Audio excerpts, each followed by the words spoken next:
Ezekiel chapter 31. A cedar in Lebanon. In the 11th year, in the 3rd month, on the first day, the word of the Lord came to me. Son of man, say to Pharaoh, king of Egypt, and to his hordes, who can be compared with you in majesty?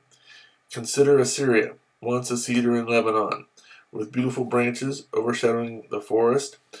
It towered on high, its top above the thick foliage. The waters nourished it, deep springs made it grow tall. Their streams flowed all around its base, and sent their channels to all the trees of the field. So it towered higher than all the trees of the field.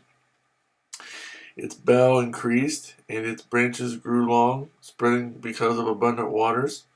All the birds of the air nested in its boughs. All the beasts of the field gave birth under its branches. All the great nations lived in its shade.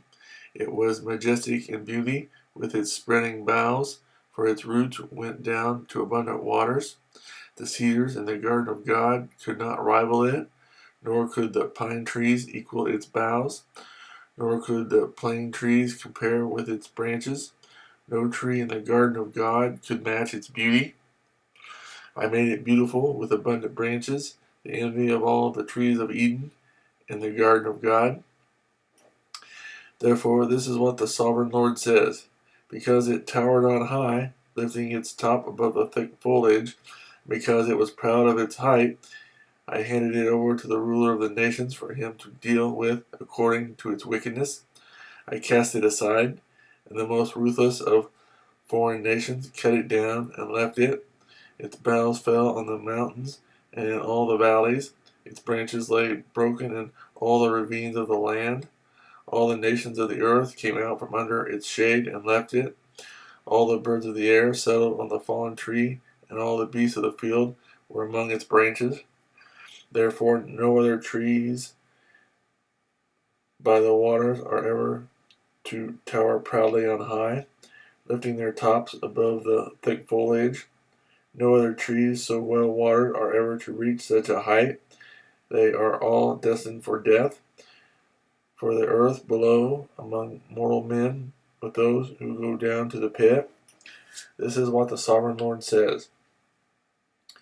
On the day it was brought down to the grave, I covered the deep springs with mourning for it. I held back its streams, and its abundant waters were restrained.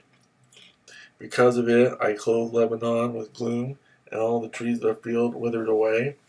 I made the nations tremble at the sound of its fall, when I brought it down to the grave with those who go down to the pit.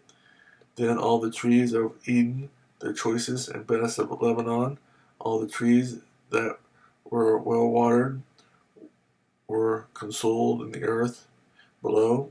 Those who lived in its shade, its allies among the nations, had also gone down to the grave with it, joining those killed by the sword. Which of the trees of Eden can be compared with you in splendor and majesty? Yet you, too, will be brought down with the trees of Eden to the earth below. You will lie among the uncircumcised, with those killed by the sword. This is Pharaoh and all his hordes, declares the sovereign Lord.